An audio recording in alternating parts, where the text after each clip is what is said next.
Introducing Rapido Cabs. Lowest price guaranteed anytime, every time. నమస్కారం స్వామి. నమస్కారం. స్వామి, కొంతమంది భవానీ మాత మాల తీసుకుంటూ ఉంటారు.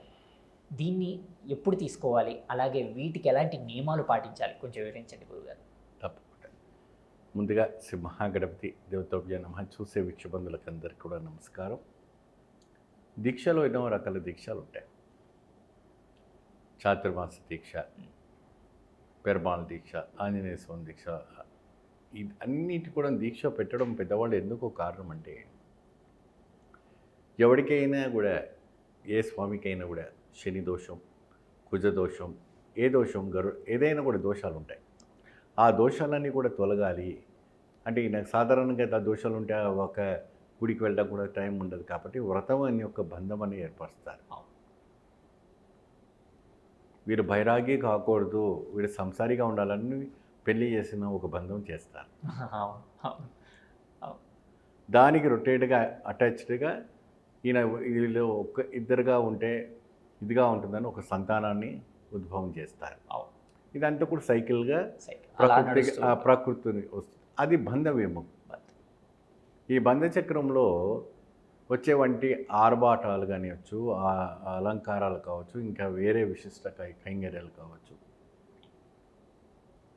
ఏదైనప్పటికి కూడా చాలా అద్భుత ఫలితం కోసం ఏర్పరుస్తుంటారు.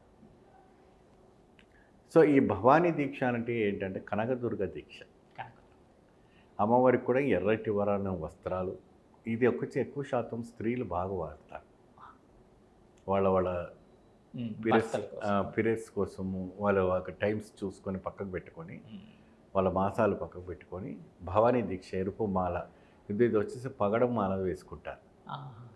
అమ్మవారికి అఖండ దీపం పెడతారు, శ్రీచక్రం పెట్టి కుంకుమార్చన చేస్తారు. 10 మంది ముత్తైదులకు పిలిచి అన్నదానం చేసి పసుపు కుంకుమలు ఇస్తారు. వాళ్ళకి 11 days 21 days చేసుకోవచ్చు. ఎందుకంటే వాళ్ళు ఇదిగా ఉంటారు కాబట్టి. పెద్దవాళ్ళు ఉంటే 41 రోజు చేసుకోవచ్చు, 3 నెలలు చేసుకోవచ్చు, 108 చేసుకోవచ్చు. ఉత్త వయసులో ఉన్న వాళ్ళు మాత్రం 11, 21 రోజు చేసుకోవడానికి అర్హులు అవుతారు. ఇది కేవలం మహిళలు మాత్రమేనా చేసుకోవాలి, లేదంటే ఇప్పుడు ఈ మధ్య పురుషులు కూడా వేయటం మొదలుపెట్టారు. ఇది కూడా పాదరక్ష లేకుండా ఉండాలి, ఎరుపు వస్త్రం వేసుకోవాలి. భవానీ దీక్ష చేసుకోవడం వల్ల సంపద, ధైర్యము, విజయము బాగా జరుగుతుంది ఈ భవానీ దీక్షలో. అలాగే ఇప్పుడు దేవుడికి ఎలాంటి నైవేద్యం సమర్పించాలి? ఇక్కడ నైవేద్యం అనేటప్పటికీ చిత్రాన్నం చాలా విశేషం. చిత్ర అంటే పులిహోరాన్నం. ఈ పులిహోరాన్నం నివేదన పెట్టి ఎర్రటి వర్ణంతో ఉన్నటువంటి పూలతో అమ్మవారికి పూజ చేసి ఆ పుష్పార్చలి అర్పణం చేస్తే అద్భుతమైనటువంటి ఒక కైంగర్యం మనకు రావటం జరుగుతుంది. భవానీ అష్టోత్తరం, భవానీ యొక్క అష్టకం, భవానీ యొక్క హారతి, దేవి యొక్క అనుగ్రహం, ఇవన్నీ కూడా చేస్తుంటే మంచి ఫలితం లభిస్తుందని మనకు పెద్దలు చెప్తూ ఉంటారు. ముఖ్యంగా కొంతమంది కలశ ఆరాధన చేసి, కలశ మండపం ఆరాధన చేసి, నవగ్రహ మండపం ఆరాధన చేసి స్థాపించుకొని, ఏమండి ఇది ఎక్కువ శాతం మరి దేవి నవరాత్రులు చేస్తారు కదా గురుగారు అంటారు. అది వేరు, ఇది వేరు. భవానీ దీక్ష అనేది వేరు, దేవి నవరాత్రుల్లో 9 రోజులు చేసేది ఈరోజు. ఇంకొకటి ఇది చాలా క్లుప్తంగా చేస్తుంటారు కొంతమంది బహిరంగంగా కూడా చేస్తుంటారు. ప్రత్యేకంగా పాదయాత్రలో అవి ఏమైనా చేయాల్సి వస్తుందా? వీటికి ఎలా ఉంటుంది గురుగారు? అంటే కొంతమంది మొక్కు ఉంటుందమ్మా, ఇంట్లో పిచ్చి కుదిరినా, మంచి కుదిరినా, చెడు తొలగిపోయినా మేము నడుచుకొని వస్తాము అంటే కనకదుర్గ క్షేత్రానికి వెళ్తారు. లేదంటే బెంగళూరు మన మంత్రాలయం పోయిన రూట్లో భవానీ క్షేత్రం ఒకటి ఉంది. ఆ భవానీ దగ్గర కూడా కొంతమంది పాదయాత్ర వెళ్తారు, కొంతమంది వ్యాన్స్ కట్టుకొని వెళ్తారు, కొంతమంది రకరకాలైనటువంటి ఒక కైంకర్యంలో వెళ్తూ ఉంటారు. సో ఇక్కడ ఏంటి అంటే, అమ్మవారి యొక్క పూజించడం వల్ల భూత పేత పిశాచ నివారణ కాకుండా శత్రునాశనం కూడా పోతుంది. ఎవరైనా ప్రయోగాలు చేసినా, ఎవరైనా ఇది చేసినా, ఇంకేదైనా ఏడుపు ఉన్నా ఆ దేవి అనుగ్రహం, ఎందుకంటే తల్లి కదా భవానీ అంటే ఎవరు? తల్లి. ఆ తల్లి కోసం మనం ఈ వ్రతాన్ని ఆచరిస్తే ఇంట్లో ఉన్నటువంటి వాళ్ళందరూ కూడా సుఖశాంతితో అష్టైశ్వర్యాలతో ఉండడం అనేది జరుగుతుంటుంది. కాబట్టి ఇది వేయటం వల్ల అద్భుతమైనటువంటి ఫలితం రావటం జరుగుతాయి. అంటే ఈ నెగిటివ్ ఎనర్జీ అంతా కూడా పోయిపోయి పాజిటివ్ ఎనర్జీ రావటం జరుగుతుంది. ఇక్కడ ఈ భవానీ దీక్షలో ప్రతిరోజు కూడా కొందరికి తెలియని విషయాలు ఏంటంటే నిమ్మకాయ పండు పెట్టి నిమ్మదీపం పెట్టాలి. ఆహా, ఓకే ఓకే. అంటే ఇప్పుడు మనం రావుకాలంలో నిమ్మకాయ పెట్టి దీపార్థన చేస్తాము. ఈ భవానీ దీక్షలో 108 మాల వేసి అమ్మవారికి 108 మంగళవారమో శుక్రవారమో లేదంటే ప్రతిరోజు కూడా మీరు చేసి నిమ్మదీపం పెట్టాలి. ఆ ఒక ఎనర్జీస్ ఇంకా బాగా డెవలప్మెంట్ అవుతుంది. అద్భుత ఫలితం రావటం అనేది జరుగుతుంది. జనాలకి ఒక అద్భుత శక్తి వస్తుంది. ఆ దేవి మీ ఇంట్లోనే నడమాడుతున్నట్టు ఉంటుంది. ఇల్లంతా పచ్చగా ఉంటుంది.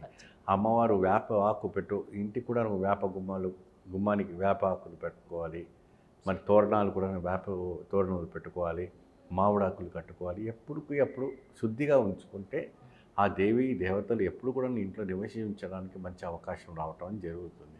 ఈ చివరి రోజున ఎప్పుడైతే వ్రతం అయిపోయిన రోజున మీకు శక్తికి తగినట్టుగా భవానీ భజన చేసుకొని భవానీ దేవి ఒక పూజ చేసుకొని అన్న సంపర్ణ చేయాలి. మీకు శక్తి తగినట్టుగా అప్పు చేసి ఏది చేయకూడదు. మన శక్తికి తగినట్టుగా చేసుకోండి. మీ సోమత తగినట్టుగా చేసుకోండి. మంచి ఫలితం లభిస్తుంది. మంచి ఆరోగ్యమైన వంటి ఒక ప్రక్రియ. ఇది కూడా చెప్పులు లేకుండా వ్రతము, 2 పూటలు తలస్నానము, మాంస పదార్థాలు తినకూడదు, వెల్లి ఉల్లి తినకూడదు. చాలా నియమాలు కూడాను ఇందులో ఉండిగా ఉంటాయి. శరీరంలో ఉన్నటువంటి రక్తం ఎరుపుగా ఉంటుంది కాబట్టి ఈ భవానీ దీక్షలో కూడాను ఆ ఒక శరీరానికి ఆ రక్తానికి భావంగా సంకేతంగా ఎరుపు అంటే అందరం ఒకటే, జాతి మత కుల భేదం లేదు. చిన్నపిల్లలు వేసుకోవచ్చు గురుగారు? 12 లోపు ఉన్న వాళ్ళు కూడా వేసుకోవచ్చు. వాళ్ళు కూడా నడిచి వెళ్ళచ్చు. నడిచి అంటే ఆ కొండపై నుంచి నడిచి వెళ్ళచ్చు. లేదంటే ఇక్కడి నుంచి వెళ్ళే వాళ్ళు వెళ్తారు. వాళ్ళ ఓపిక. గురుగారు చెప్పారు కదా అని మేము నడుచుకుంటూ వెళ్తామంటే కాదు కదా. ఎవరి ఓపిక బట్టి మీరు మొక్కుంటే నడుచుకుని వెళ్ళచ్చు. లేదంటే కింద కొండ నుంచి నడుచుకునే వాళ్ళు చాలామంది ఉన్నారు. చాలా చక్కగా వివరించారు గురుగారు. ధన్యవాదాలు. అంతుచిక్కని రహస్యాలు, మరెన్నో మనకి తెలియని పురాతన కట్టడాలు, వాటి వెనక దాగిన నిజాలు, పూర్వీకుల ఆచారాలు, మరెన్నో మూఢ విశ్వాసాలు, ఇలా కాలగర్భంలో కలిసిపోతున్న రహస్యాల కొరకు సబ్స్క్రైబ్ చేయండి రహస్యవాణి ఛానల్.